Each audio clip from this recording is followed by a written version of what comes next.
Much more to be done, and areas where we need to focus more attention, such as the child abuse material that comes into Australia via Japanese anime and manga. Anime is the style of Japanese animation, and manga is the graphic novels which serve as the basis for anime. They both share a unique visual style, and they are popular the world over, especially amongst teenagers. There is, unfortunately, a dark side and a disgusting side to anime and manga, with a significant proportion of the two media featuring child abuse material. They contain wide-eyed depictions of children, usually in school uniforms, engaged in explicit sexual activities and poses, and often being sexually abused. Experts that advocate against child exploitation have referred to this type of anime and manga as a gateway to the abuse of actual children. Experts also say that explicit anime and manga can be used by pedophiles as tools to groom children. It makes me sick to the stomach to even speak about this. Incredibly, in Japan, the definition of child abuse material specifically excludes child porn anime and manga, as these media don't include real children.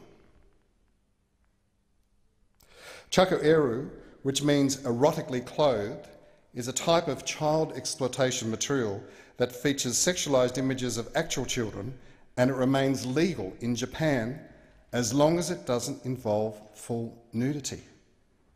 So sexualised images are legal, providing it doesn't involve full nudity. How does that work?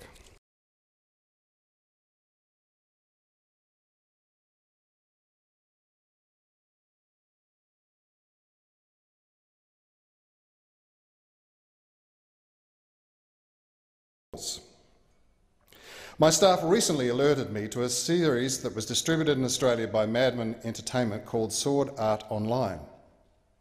Sword Art Online appears in various media platforms from light novels, manga, anime and video games. The series takes place in the near future and focuses on protagonists Kirito and Asuna as they play through virtual reality worlds. One particular episode, Sword Art Online Extra Edition, has an M classification which allows children under 15 to legally access the material. This classification rating is advisory only and is described as having moderate impact with no legal restrictions. The movie undoubtedly features the abuse of children. In one explicit scene that takes place in the virtual world, the character Asuna is raped by her captor, Sugu, who threatens to also rape her in the real world, where she is lying in a hospital room in a catonic state. He also states he'll make a recording of the virtual rape to shame her as well. And the rape, incredibly, is referred to as a fun party. Asuna is chained and her clothes are ripped from her while Kirito is forced to witness the rape. Asuna is described as a 17-year-old girl. In another scene, high school girls are at a swimming pool where one of the girls indecently assaults another character by repeatedly squeezing her breasts and bullies her because of her physicality. The Classification Board's decision report for this movie justifies the M rating by saying the nudity through the film is moderate in impact and justified by context. How can the sexual assault of a child, even in animation, be justified by context?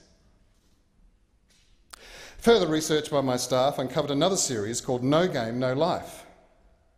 This series is hypersexualised and features incest themes between the two main characters, brother and sister, Sora and Shiro. The Classifications Board decision report for No Game, No Life states, and I quote, "Throughout the material, the female characters are frequently depicted in sequences that feature panning visuals of or close focus on their crotches, breasts, legs and/or buttocks," end of quote. They are describing images of children. These images are in contravention of the law, plain and simple. The worst anime my office discovered is Eromanga Sensei. The plot is beyond what any person would consider as normal or appropriate. The series features 12-year-old Sagiri, who draws pornographic manga while her 15-year-old stepbrother writes the books. Revealing clothing and sexually provocative poses are frequently depicted throughout the series, with the characters seen copying these poses and referring to genitalia. The series also heavily features incest themes, and many scenes are so disturbing I just can't describe them. Whilst the series has a restricted MA 15+ classification,